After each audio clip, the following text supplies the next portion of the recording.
So tonight, I'll be talking to you about our increasing resilience to climate change, keeping it cool heat and vegetation project, and how you'll be able to use this information and research to inform your decisions with regards to adapting vegetation and to heat under climate change.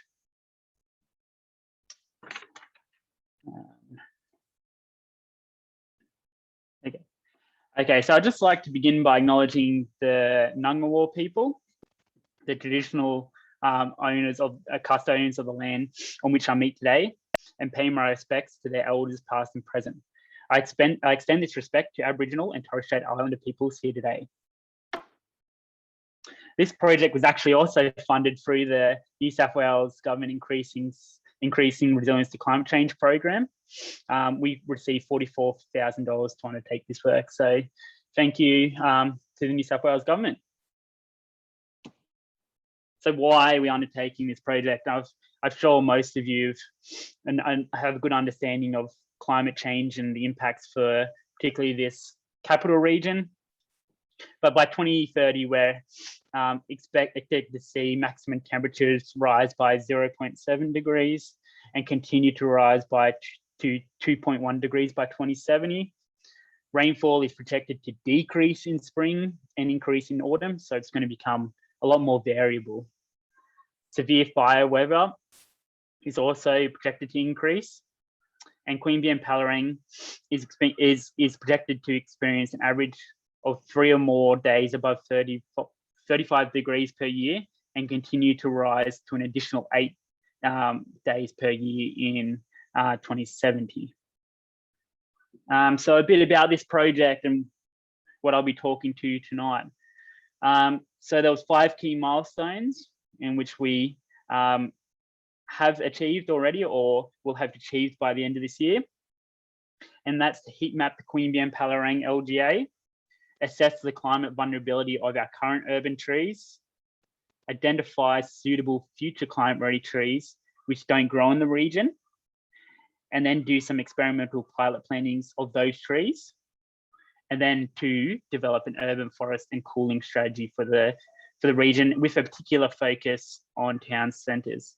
Now, I know a lot of this is about urban centres, but I'm going to do my best as well to try and discuss how we can apply this to a more rural setting and small farms. So milestone 1 was the surface heat mapping.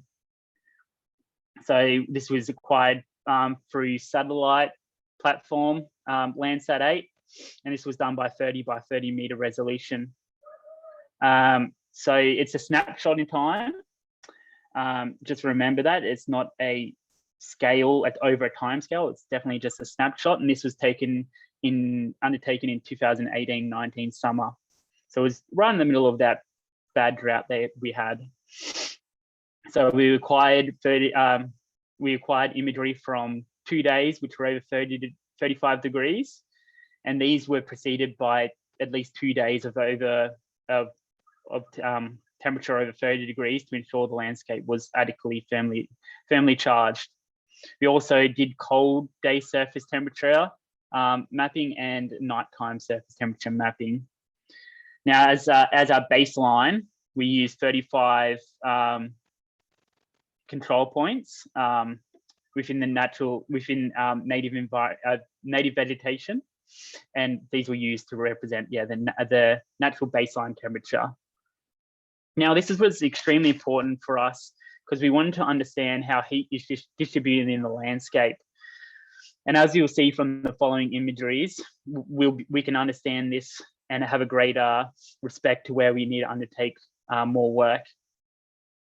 It is particularly important as well as we will see increasing temperatures under climate change and those hot days.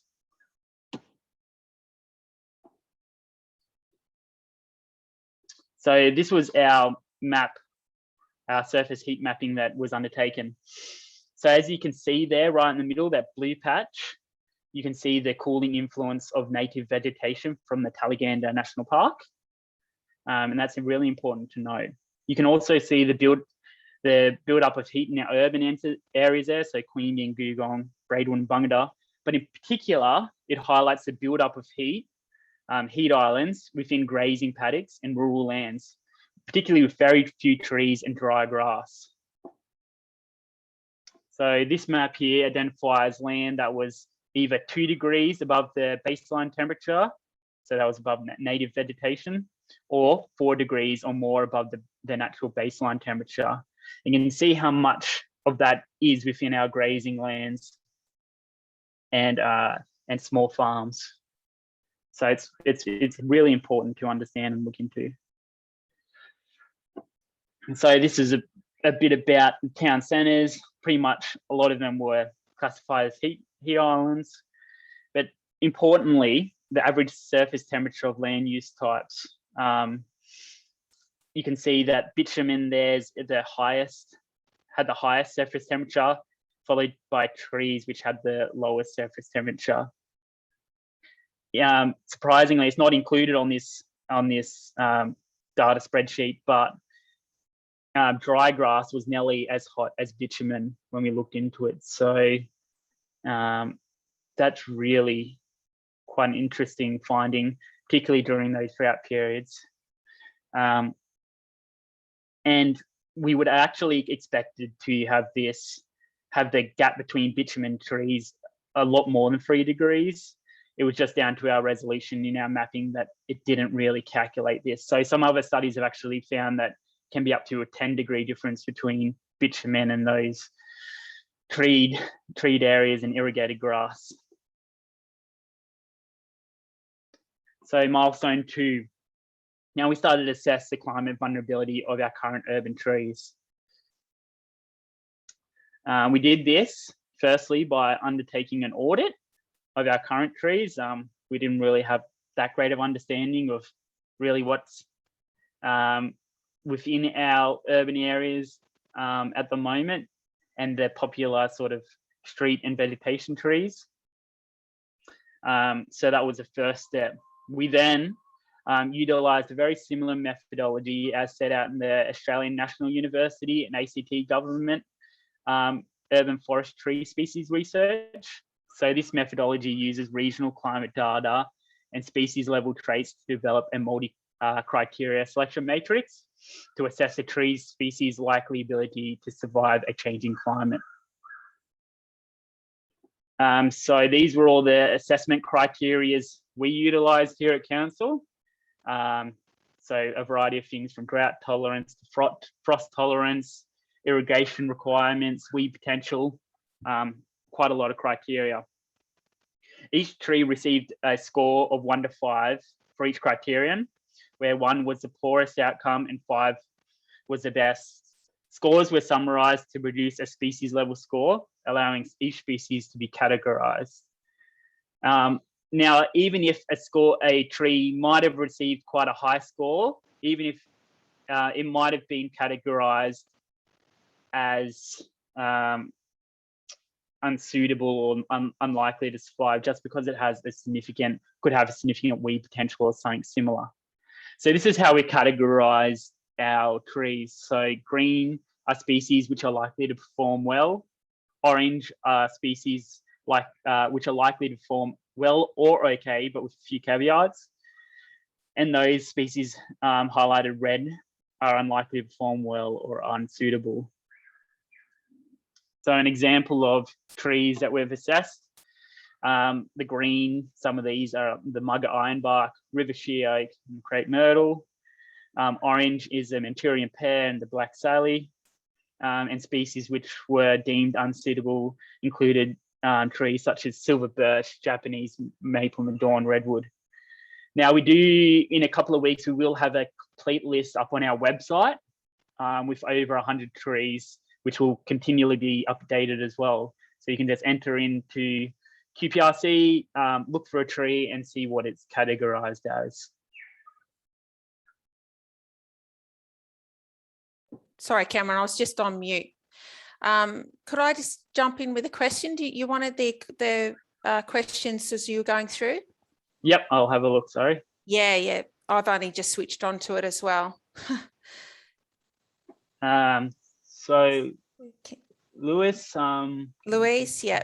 Lewis, is there equivalent work happening in Snowy Miro?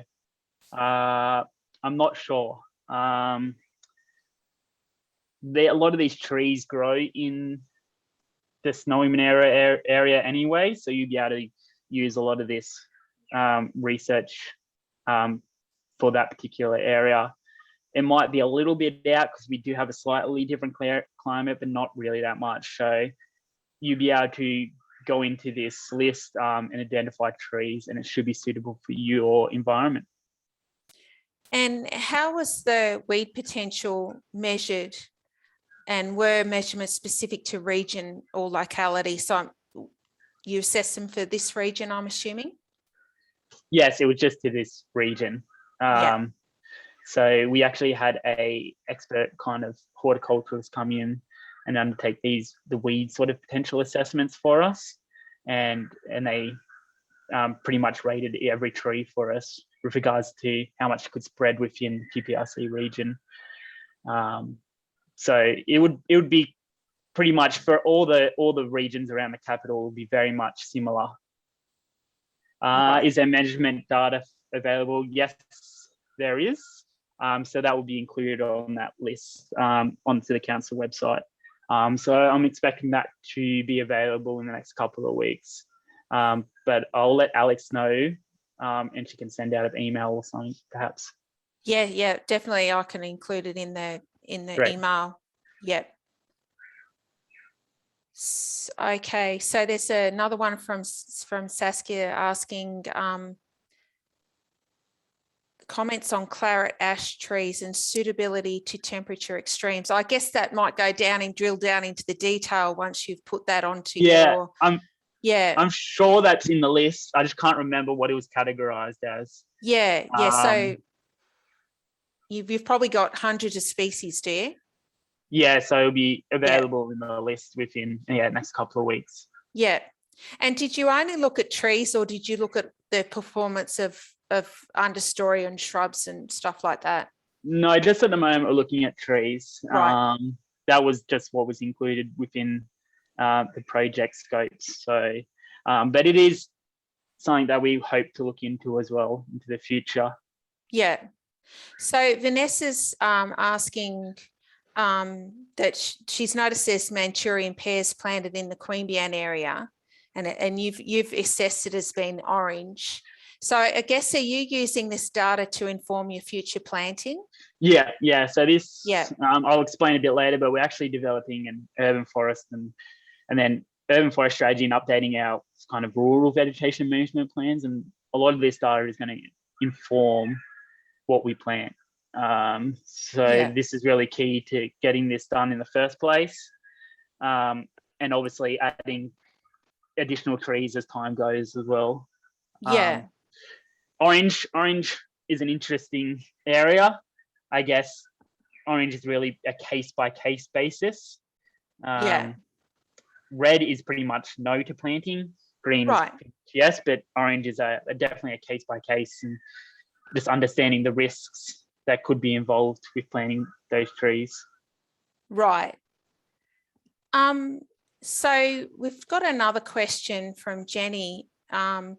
And I don't think we may be able to address this, Jenny, but it says, what consideration has been taken with suitability of trees for horses, cows and goats? I think we're going to have to take that on notice, or perhaps that is an issue. I know that the Small Farms Network Committee is wanting to do more research and possibly have a future event on. So we may. Is that your feeling too, Cameron? Yeah. It wasn't in our criteria, so I can't comment on that, unfortunately. And will you get into spacing a little bit further on in your presentation? Is that spacing? I'm just a little bit confused. That spacing of trees apart from one another? I might have to ask Susie to put a bit more detail. Yes. Okay, she said yes. Okay. Yeah. So if I go back to the criteria, let's do it. Hang on. We looked at the height and width of the mature tree, so you'll be able to understand how much spacing is required for those trees. And we looked at available soil volume as well. Within QPRC, we're actually developing tree planting plans and programs, and that will have spacing requirements under that as well. So yeah, the list isn't on our website just yet. It'll be available in a couple of weeks. It's just there's a couple of final touches need to happen, and then it should be available. Yeah, so Ebony and the rest of the audience, what we'll do, I'm sure that Cameron will send those details through to me. And if you're have signed up for the Small Farms newsletter, I'll publish details in there, and I'm sure that Cameron will send me a summary that I can put in with the links. Yep. Thanks, Cameron. Sorry to interrupt. So I'll continue on, then I'll answer some more questions in a couple of minutes if I have any. So now on to the next milestone. So we had finished then a couple of weeks ago assessing the current climate vulnerability of our current trees. Obviously, that's going to be a work in progress, and that list will continue to develop. But we also wanted to identify some suitable future climate-ready trees which currently do not grow in the region. I know there's been a lot of work done about sourcing tree seeds and saplings and whatnot from other areas. But this is something that we thought was particularly interesting here in QPRC. So what do we do? So we piggybacked, like all good projects, we piggybacked on some existing research. So there was a massive big research paper and findings that came out, I think it was a couple of years ago, in which they analysed over 1,300 tree species and their realised climate niches across their known distribution. Now that's a little bit confusing, and I'll provide you an example of what that means on the next slide. But pretty much they calculated the mean, median, and 5th to 95th percentiles of 3 climate variables. So they used the maximum temperature of the warmest month, precipitation of the warmest quarter, and potential evaporation.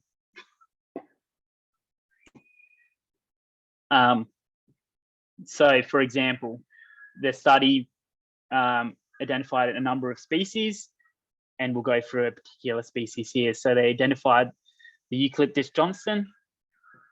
They realized that it can survive in up to maximum temperatures of about 20.9 degrees of the warmest month. So that was pretty much its threshold. So it can't really survive in climates above 20.9 degrees during the warmest month.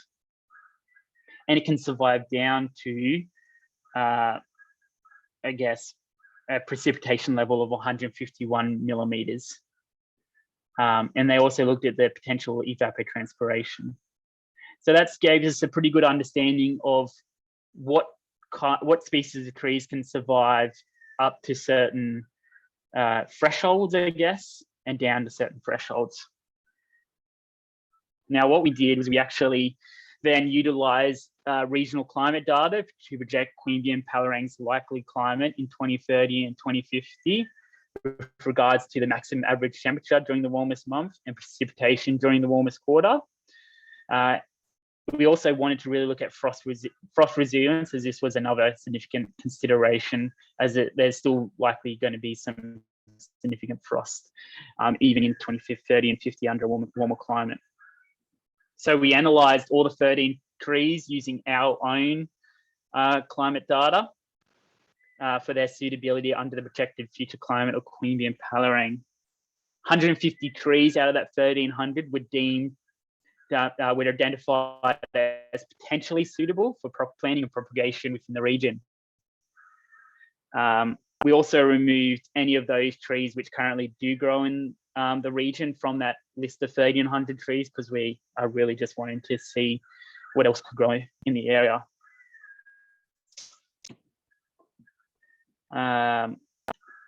now we go on to milestone 4. So experimental pilot plantings of potentially suitable future climate-ready trees. So we are now undertaking experimental pilot planting at the Bungendore Sports Ground. So this is a new sports ground at Bungendore. And these are some examples of the tree species we are trialing there. So Eucalyptus macaranda, that's from Western Australia. Acacia parviflora, it's from far west New South Wales, so you're talking the Dubbo region. Queensland, we've got an exotic there, which is from Iran, which could be deemed suitable, and some other species there from Queensland and Western Australia. So you can really see that trend to a warmer climate and potentially drier climate, or with more variable rainfall. So we're currently undertaking these plantings and seeing how they survive over the next 5 to 10 years with ongoing monitoring. We also publish that list of 150 trees which were deemed as potentially suitable for the region for everybody to go through. So that will again be available on our website within the next couple of weeks. Just an important consideration though, they're deemed potentially suitable. That doesn't mean they are suitable. So yeah, you're going to have to be careful there if you wanted to use that list. And our last milestone now is to develop our urban forest cooling strategy. So we've already developed the vision for this. It's currently in its draft phase and has recently wrapped up public exhibition for the draft. So as part of this, we're looking to ensure it's resilient urban forest, one that's fairly distributed, increase biodiversity and tree canopy cover, and actively manage it. And we also did some tree canopy cover mapping for Queanbeyan, Bungendore, Braidwood and Googong and the like. So the draft is available on the QPRC website if you're interested, and hopefully the final adopted version will be ready within the next couple of months. But I think that's about wraps it up for me for now. Alex, yep. Thanks, Cameron. So I'll go through these questions that we've got, and then I've got one for you as well. I hope that's okay. So are you including the assessment of food producing trees? Yes, we've got a couple in that list. So we've got some apple trees, pear trees, olive trees that are in that list, that initial list that will be published. Right, okay. And did you assess the response to extreme heat over specific periods? So we did assess the response to extreme heat for their likelihood to survive under 2050 and 2070 conditions. So we didn't, sorry, I must rephrase that. We looked at the maximum mean temperature. So we didn't look up at a, I don't know, 50-degree day or anything like that. No, we did not do that. Right. Yeah. And what sort of watering in are you planning for the seedlings and saplings, and any ongoing irrigation planned, or is it they've just been planted and they're left to the climate? Yeah, so to mitigate like any variables, we're just going to treat them exactly the same as how we treat any other planted street tree or tree within QPRC. So usually that's watering for about 1 year, and a bit of maintenance, and then after that, it's all on its own. Okay, great. And so I'm just wondering, I noticed with the list that you planted down at the new sports park in Bungendore, a lot of those species came from Western Australia and from Queensland and that sort of thing. I'm just wondering, did you look like to the west of New South Wales, and how did you decide on those species that you did plant in Bungendore? Yeah, so those species came from that list of 1,300 trees, which was narrowed down to those 150. Yeah. And basically that that list, that 1300 list, included trees from all around Australia. So that was from far west New South Wales, Western Australia, South Australia, Queensland. So pretty much all over Australia. That list included tree species. And there is definitely a significant number of tree species from far west New South Wales that's included in that 150 potentially suitable trees. Okay. So Vanessa has asked, will the strategy include new housing developments? For example, Googong doesn't seem to have any room left on their blocks to even have trees because the houses are so big. Yes. So we're looking at planning controls within the strategy to try and either, what's the right word? I don't want to get it wrong. Either try and restrict or reduce the house size, or provide incentives for them to plant trees. Right. So we're currently looking at which is probably the most preferable option, and that will probably be included within our final strategy. Yeah. Okay. And Erica has asked, first of all, just said it was a great project, and wondering, did you take into account any ecological services provided by various tree species? So nesting hollows or food for wildlife, or is it just about shading and cooling the human environment? Yeah, it was mostly focused around climate change. So those variables around climate change, but that is an extremely important criteria. And that's something that we potentially could look into adding to that matrix into the future.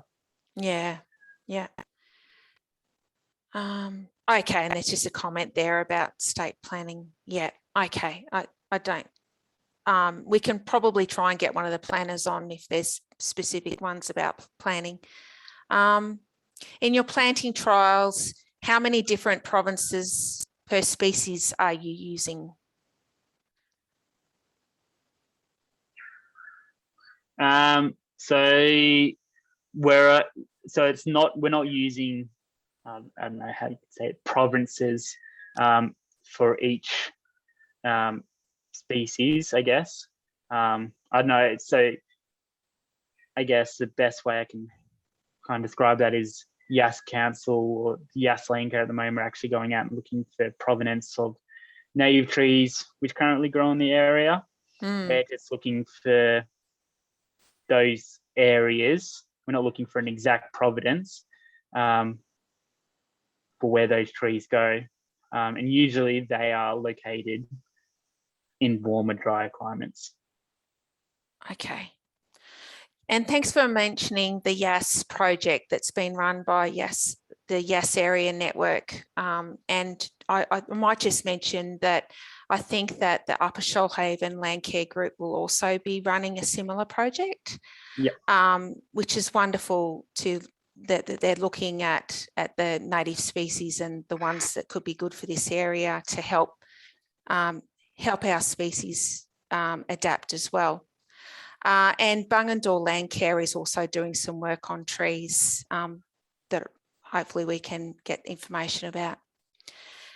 So I might just another question, or should we save a few for the end, do you think, Cameron? You need a breather? Yeah, maybe just wait to the end. All right, okay. Yeah. So Paula, we'll get back to you, and I might invite David to join us, if that's okay, David? Yes, I'm here. Oh, wonderful. So David, when we were setting this up, we chatted about a few questions that I was going to pose to you, and perhaps you can talk to us about those. And the first one was ecosystem services from novel landscapes. What are we talking about when we pose that question? Yes, us academics are quite good at generating jargon. And one of the questions that came up for Cameron was around ecosystem services that we get from the environment. And so it's ecosystem services is about the values we humans. So it's a human-centered concept. And there's sort of four broad categories of ecosystem services. One is provisioning. That's food, fiber, water. That's what we first think of in terms of agricultural landscapes. They're dominated by the provisioning service. But it's also then the regulating service. And Cameron was very much talking about the regulating service we get from green infrastructure like trees. And so trees, as he showed in those that really nice satellite analysis, provide the cooling services. They're regulating the environment because they respire, they essentially sweat, that they're evaporative coolers. So every tree with a green leaf, particularly when it's growing, is losing water as it's bringing in CO2 and giving off oxygen. There's a water loss there through the leaves. And one of the nice things about eucalypts is they will respire, grow, provide cooling services any time of the year that there's soil moisture around, where some trees will just shut down when it's cold, or other trees will just shut down when it's really hot. But our eucalypts will certainly keep, as long as there's soil moisture around, they'll keep respiring and providing that evaporative cooling, as well as a really important shade for livestock, shading to make ourselves a bit more comfortable. And the other sort of touched upon in some of your introductions was regulating services. That is making sure processes of soil fertility are being maintained. That's the reincorporation of leaf litter back into the soil, protecting the soil from erosion, having legumes to provide the free nitrogen fertilizer in the system. And then, of course, the fourth key ecosystem services is cultural. It's important that we enjoy the landscapes we live in. And many of you members of this network live in rural areas because you enjoy living in there. And that's really important. And we also recognize there's a long-term historical and current indigenous values in the landscapes, as well as more recent European cultural values in the landscapes. Landscapes are places that you want to enjoy. And so having beauty, flowering, and such is really important. So that's just touching upon ecosystem services. Within what we call novel landscapes, that is, so much of our rural landscapes are fundamentally changed. We're not going to go back to 1750 pre-European conditions. There is now thousands of introduced plants. There's dozens of introduced feral animals, never mind our domestic animals. We're now living in agricultural landscapes to support 30 million Australians plus food exports. And so these are new landscapes, but we're recognizing they still have ecosystem values. We're now recognizing that our towns and cities are novel landscapes that have really important environmental values, and they're not concrete deserts unless we design them poorly. And so it's thinking about where are we now and moving into the future, because we can't turn back. Virtually the whole world is now novel, because we now have a novel concentration of CO2 in the atmosphere that Earth hasn't seen for many tens of millions of years. And so it's working with what we've got now and moving forward, using the past as a reference, understanding what we've lost, but we may not be able to, we can't turn the clock back. So this idea of ecosystem services and novel landscapes is around what do we value for what we have now, which is very different than it was 200 years ago. Right. Excellent. So our next sort of broad topic was planning for multiple purposes, which could include erosion, shelter belts, wildlife habitat, and the types of trees and plants that animals and birds and that would use. Yeah, and so this is one of the challenges of working out, well, what should we be planting on my particular property? And it very much to start with, what do you value? if you're running livestock, then having shade shelter is essential. If those trees also provide some fodder value like acacias. Acacia has been shown by my colleagues at Greening Australia to have very high browse value, including reducing internal parasites. And so if you have a lot of acacias coming through, you'll notice that the sheep and cows will graze it right up as high as they can reach because it's high in, the acacia leaf is high in protein. The seeds and seed pods are high in protein, but they also produce a lot of habitat. They shed a lot of carbon, so they're really enriching the soil. All of our acacias are fixing nitrogen free of charge to enhance soil fertility. They don't live very long, which is going to be a nuisance, but oftentimes they self-regenerate because they put down a huge amount of seed, or they regenerate through root sprouting from the roots. And that dead acacias, dead trees are an important habitat as well. If you are really interested in enhancing habitat values on your property, then it's very much thinking about layers of vegetation. Some, I'm particularly familiar and do research on woodland birds. We have a whole suite of birds that focus on the canopy. Others are in the mid-story, the acacias and the tall shrubs, as well as then other birds are focusing on feeding on the ground layers and native pastures and wildflowers and such, and the insects that are supported across our native pastures. So it's, again, very much looking for what do you value and working from there. And then also understanding where you are in the landscape. And so if you're up on a dry ridge, a tree like a yellow box is going to struggle. Yellow box tend to be found on the lower slopes and valleys and deeper soils, or up on your dry stony ridges as you look across the fence into a nature reserve, are dominated by stringy barks and scribbly gums and such that have evolved to cope with a very different climate in terms of shallow soils, well drained, and such. I noticed, Cameron, on your list you had casuarinas. Well, they don't tend to grow up on stony ridges, but native pines do. Casuarinas tend to be doing very well down on the river flats and along creeks and drainages and such. And so it's matching where you are in the landscape to the appropriate list of species. And as one of the members of webinar pointed out, what about provenance? Well, provenance is where did the seed come from? Species like yellow box, well, as a species, it's found from northern Victoria to southern Queensland and out into central New South Wales.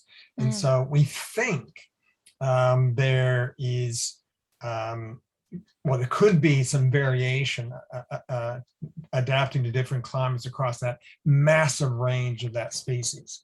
And so one of the rules of thumbs my research colleagues have come up with is idea of climate-ready seed mixes. That is lots of diversity and let nature sort it out, because it's very difficult to predict what will do well. Well, if you have adaptation requires diversity. So Greening Australia is working on building seed banks that have a great deal of diversity, where 10, 15, 20 years ago was very much local is best. As researchers were moving away from that idea to say diversity is best. Include seed from the local area.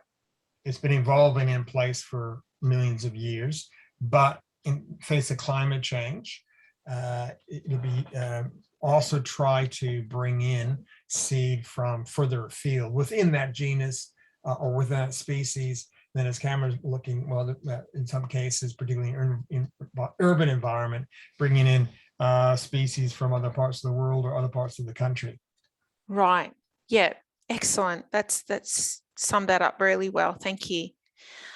So we had another broad question, which was how do we manage vegetation in soils in the face of climate change? Like, is that too broad, or have you got some comments on that? And then we might drill it down a little bit. So as Cameron pointed out, climate change is about extremes, floods, fires, heat waves, and it's managing our vegetation, as I call green insurance. You don't necessarily make any money out of insurance. You pay your premium so you sleep better at night. Having trees, shrubs, good cover on the paddock means in times of flood, your soils are protected. During heat waves, your livestock have shade. During a bitterly cold southwesterly change, your lambing ewes have shelter. It's having the vegetation, the structure, the green infrastructure in place to protect ourselves from these increasingly frequent extremes. That's climate change. And we've experienced in that last 10 years, particularly 2019, 2020, that had both the fires and the floods and the heat waves all in a few months. Yeah. So I'm just making some notes as you're talking. Sure. So what's the importance of climate-ready genetically diverse species mixes for landscape? So you've kind of have answered that. Is there anything else you wanted to add? There's a lot of uncertainty. So I was pleased that Palerang Shire is very much looking at doing the hands-on trials. You have to get it out there and try. And having your network is very much around what have people found that works. Yeah. And again, is understanding, well, if it worked on your property, when was it planted? Was it planted during a dry period or early wet period? Right? Because one of the bottlenecks is getting the seedling, the seed, if it's direct seeded, or the seedling, if it's hand planted, through the first year. From the research I've been doing with Greening Australia, both here in the East as in Western Australia, getting the plant for the first summer and then the second summer is critical. And so if you're planting during a drought, you're going to have high mortalities. If you're planting this spring with a full profile of soil moisture, then that particular species is like that seedling is likely to survive if you can get it through the summer. And again, we're looking like we're going to have a cool summer. Climate ready and resilience is very much around seizing opportunities and avoiding risks. Right now, we have remarkable opportunities. We've had 2 wet winters and a wet summer, and looking like we're going to go into a second wet summer. That doesn't happen very often. So now is the time to really hustle and try to get some plantings done, because next year's this time we may be looking at a bone dry spring. Yeah.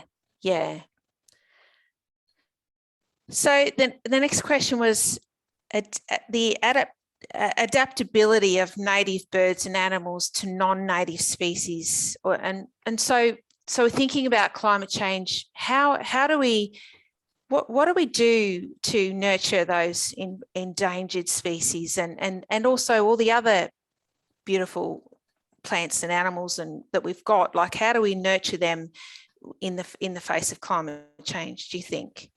It's about enhancing habitat. So as Cameron showed from that satellite imagery, there's a lot of bear paddocks out there. And what we do know from our native wildlife is they don't necessarily need a whole 10,000 acres of forest. A lot of our wildlife can actually cope with small, high quality patches of habitat. Habitat is shelter in a place to feed, shelter from the weather, shelter from predators, and then food sources. A lot of our wildlife are based on insects. Insects tend to graze and on or feed on native plants. The more native plants you have, the greater diversity of insects. The greater diversity of insects you have, the greater you're likely to be able to support a lot of our birds, and a lot of our birds are insect feeding birds. Or if they're feeding on seeds, it's seeds on the ground cover, and looking at diversity native pasture species and wildlife and such. And so, yes, some of our exotic species provide good habitat. Blackberry provides fantastic habitat for our little blue wrens. Not necessarily desirable species, but leave the blackberry there until you have a substitute. That is a native grevillea and a native thorny kind of bushes like acacia, some of our acacias provide similar habitat to blackberry, but they're less invasive and such. And so it's generally, we're speaking, you get more habitat from native plants, and it's habitat that sometimes can take a very long time to grow. We have to keep reminding ourselves, all of our parrots are dependent on tree hollows. A big tree hollow takes 100 to 120 years to grow. We have to be planting now and last year and 10 years ago to provide tree hollows for both the parrots and possums and such that rely on big old trees that are producing hollows. Thanks, David. So I've got maybe 2 more questions for you, and then I think we'll go over to the audience if that's okay. Sure. So Cameron's touched on this a little bit through the work that he's been doing with the council. But so choosing your planting list for drier conditions, for fire, and then applying that to farm planning purposes. Do you have any thoughts about how people might do that? It depends where you're planting. If you're planting around your house and you want to reduce flammability around your house, that's outside of my expertise. Yeah. And I think you've had a workshop on that previously, and there's information on the web on that. But more generally across the farm, it's having plants that are resilient. What do we mean by resilient? They recover from fire. So one of the research projects I conducted with Green Australia was when I was in CSIRO, was looking at the 2003 bushfire around Canberra as a natural experiment. And we revisited over 100 sites that of young plantings that had burned or hadn't burned. And what we found that with even 3-year-old plantings of native eucalypts and acacias and such recovered, and nearly fully recovered within 5 years. We had seedlings that the milk carton was completely burnt. It looked like it was dead. The landholder was prepared to cultivate it all up and try again. So now wait 6 months, and the ability of even young seedlings to recover from a very intense fire was quite extraordinary. So that's one of the great free ecosystem services we get from our native vegetation, is this ability to recover from fire. And there's a few eucalypt species that only recover from seed, but they tend to be the high rainfall species you tend to find, like the mountain gum. You only find those up in the brindabellas that need at least 10 to 15 years to grow before they set seed, and they only recover from by sprouting from seed. But most all of our other eucalypts resprout from the base or resprout from the trunk, and the acacias put down seed that's stimulated by fire. Yeah. So I guess what you're saying is that a lot of our plants have evolved with fire. A lot of them are able to adapt to fire, and also within reason to changes within the temperature and moisture availability.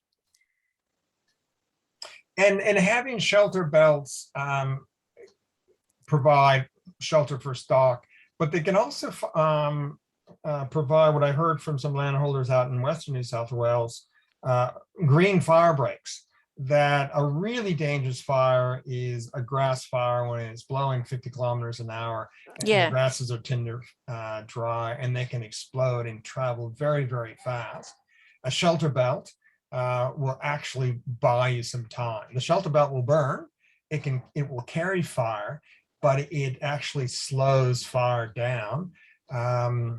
It's something to add to the equation of designing your property and where you put plantings and such. So shelter bells have multiple purposes. Yes, they burn, but they also slow fire down.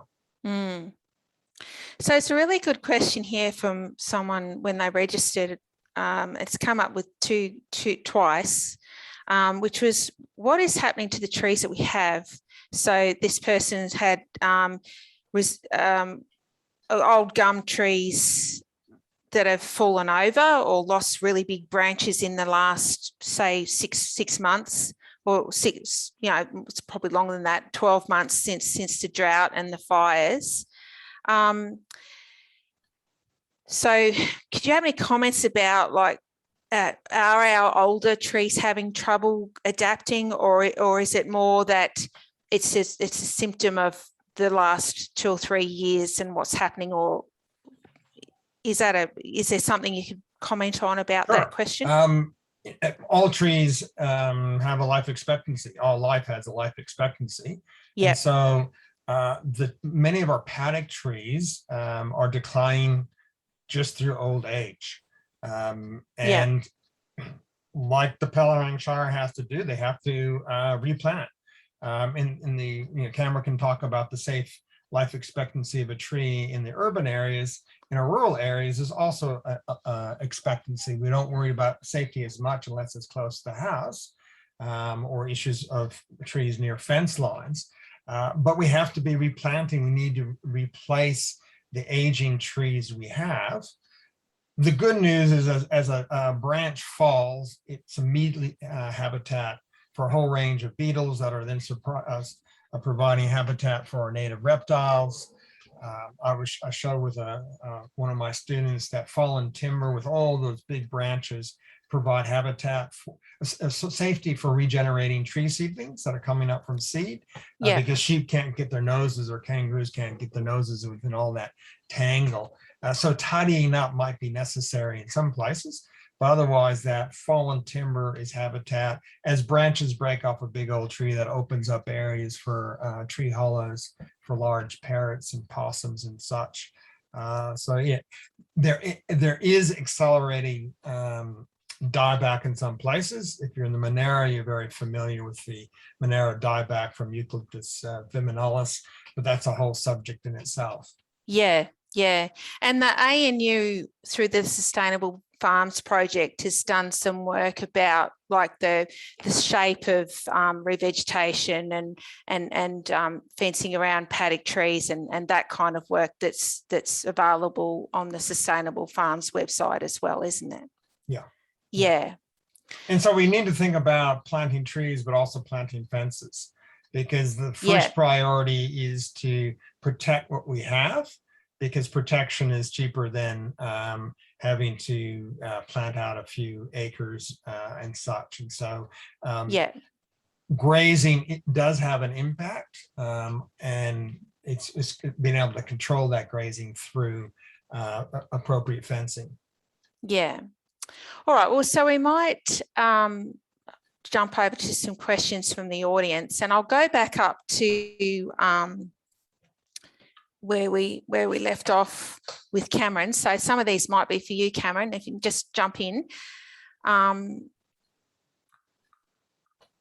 Sorry, there we go, Paula. Cameron, was there any weight given to deciduous versus evergreen trees as in the urban areas in your decision making with your project? And would deciduous trees be better for solar access in winter? Great question. This was during public consultation. There was probably a 50-50 split in the public. Or some people say we should only be planting native trees in the urban setting that provide those ecosystem services that Dave mentioned.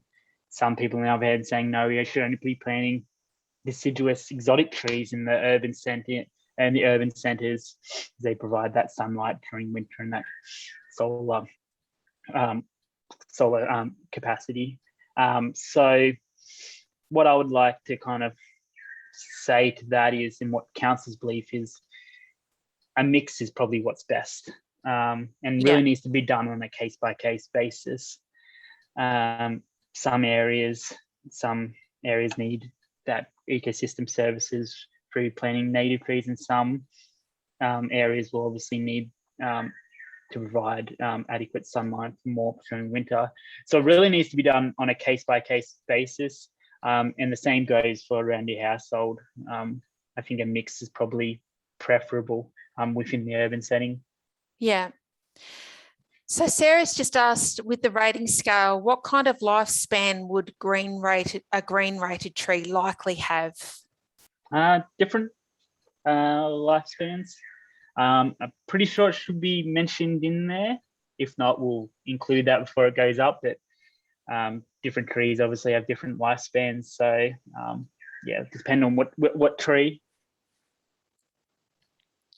I think we've sort of addressed the question about deciduous. Do you feel we've covered that? Yes. Yeah. So maybe I'll put this out for both of you. Is there any upper temperature for specific eucalypts at which they shut down transpiration? Do you want to jump in, I'll leave that Dave? to you, Dave. Yeah. It depends on water availability. And so if, at my understanding, in general, the eucalyptus will keep respiring if there's plenty of soil moisture.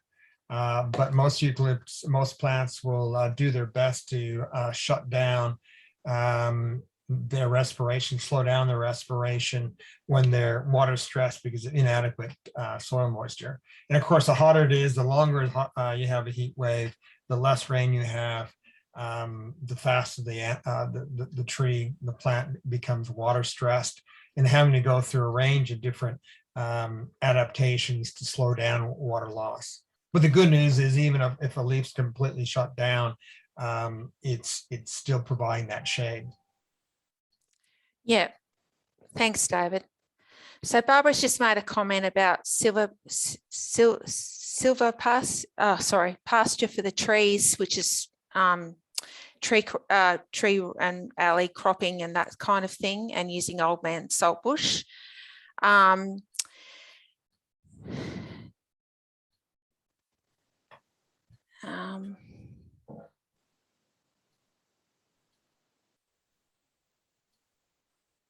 So on that topic of sort of alley cropping, some members may be aware of Greening Australia's Whopper Project. Whopper stands for holopatic rehabilitation.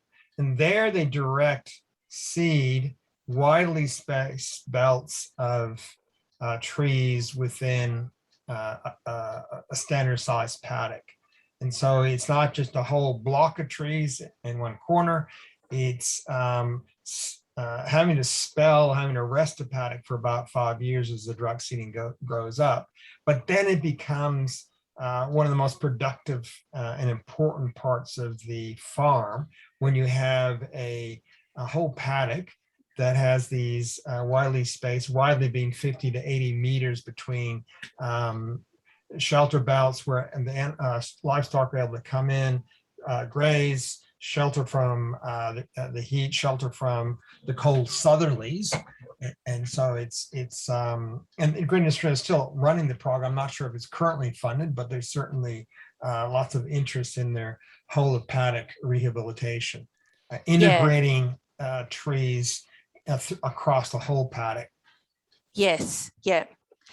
So thanks to Rebecca and Vanessa and Margaret for their comments about what's happening in your areas. And I can let you know that the webinar is being recorded and I will be putting it up on our YouTube channel.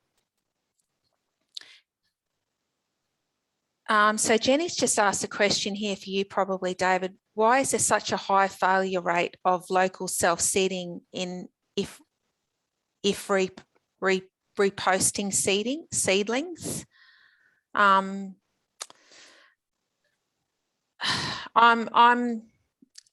not sure what you're asking there, Jenny. I think the question might be about planting seedlings as opposed to planting seeds.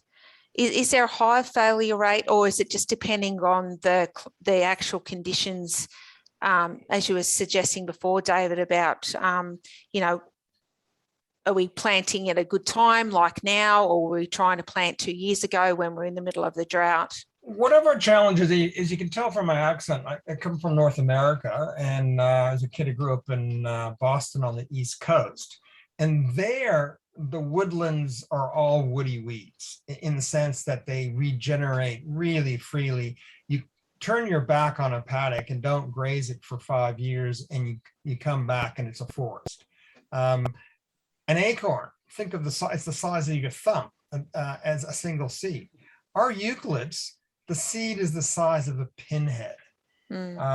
Most of our eucalypts are really particular about their natural regeneration niche. It may be post-fire with no weeds, plenty of rain at the right time. A big old eucalypt only has to replace itself once in 100 years.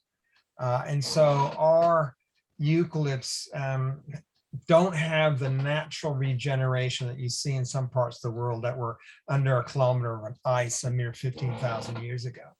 Our eucalypts have evolved in place in the absence of big ice ages and stuff for millions of years. And so getting direct seeding, particularly for eucalypts, can be a real challenge. It's a bit hit and miss. Climate forecasting helps. You have to put a lot of seed out, but it does work with good weed control and being in the right place at the right time.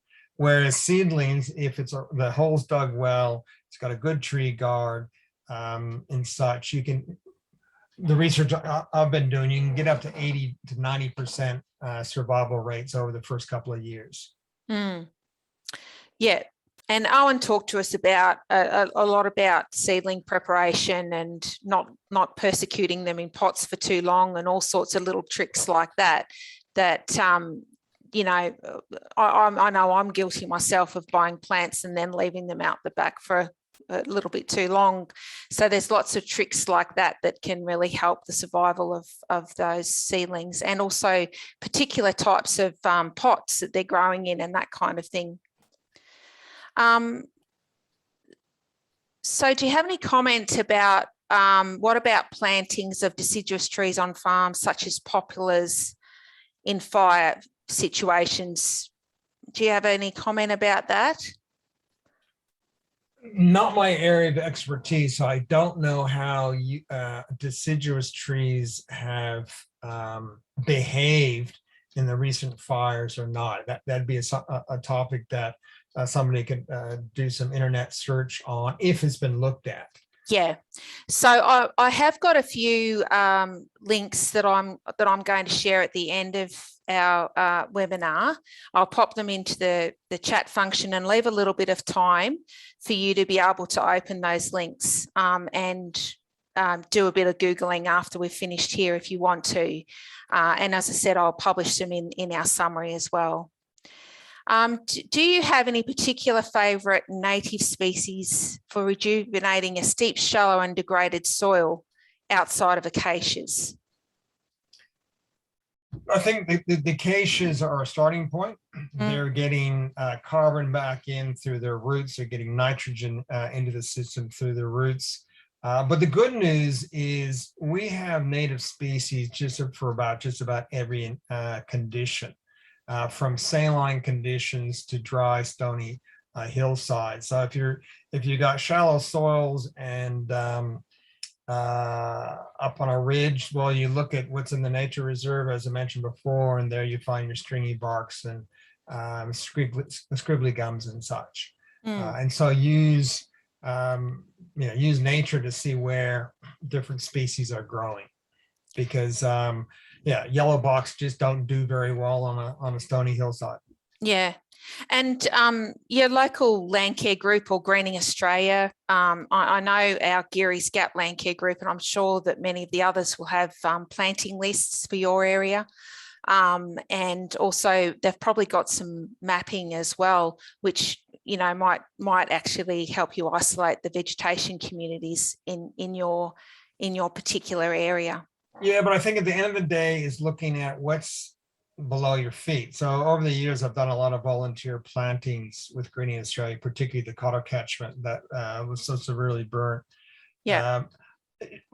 In the process of digging holes, the variation you get in soil condition from meter to meter is quite extraordinary. And I was once at a soil acidity field day out of Murray Bateman, and they were showing the soil pH varied from acidic to neutral to alkaline over 50 meters as you went up and down little dips and such. And the native grasses were following that. The diversity was following, some species adapted to acidity, others to a more neutral pHs.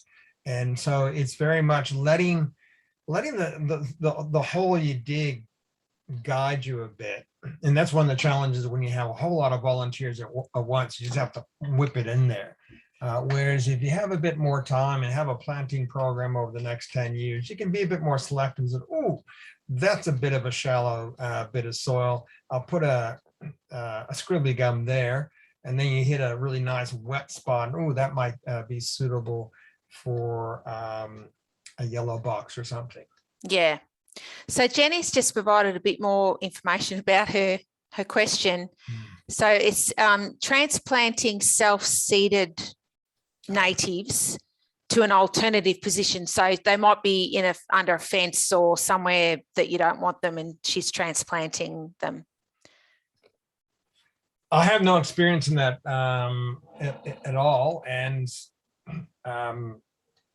how, it'd be interesting to see her experience in that. One of the challenges is you can have a eucalypt seedling that's 25 millimeters tall, but it has a root that might be 50 centimeters deep.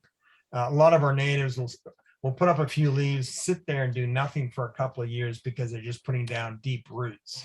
And so it's if you're pretty confident it's quite a young seedling, it might work. But it might be a little seedling, but it's been there for a fair while with a really big root that gets cut off as you try to transplant it. Yeah, yeah. So Louise has asked, is there any local research happening on the benefits and survival capacity of different saltbush species for rehabilitation in this region? So certainly saltbush is part of can be a part of a knowable landscape. One element of a novel landscape is an area up here in the tablelands that has gone saline for various reasons. And so bringing in sort of out of region species like saltbush might work quite well. Saltbush tends to need salty soils. They tend to grow better with a bit of salt in the soil. And there's certainly cultivars that are put in saltbush plantations and saltbush ultrabelts and things in central and western New South Wales. How well any of the varieties or species do up here, I don't know. No. So I know there's we've run a workshop on fodder trees and crops earlier as well. And some of those questions might come into that sort of work. And Louise has just shared with us that there's been some work done on fire retardant shelter belts and research down the coastal area. So I just invite you to send me that information if you're happy to share it with the rest of our audience. And perhaps I can send it out if you've got any specific research on that could be useful for everyone. So, wow, I think we've definitely had you talking for a long time. And thank you so much. I'm just going to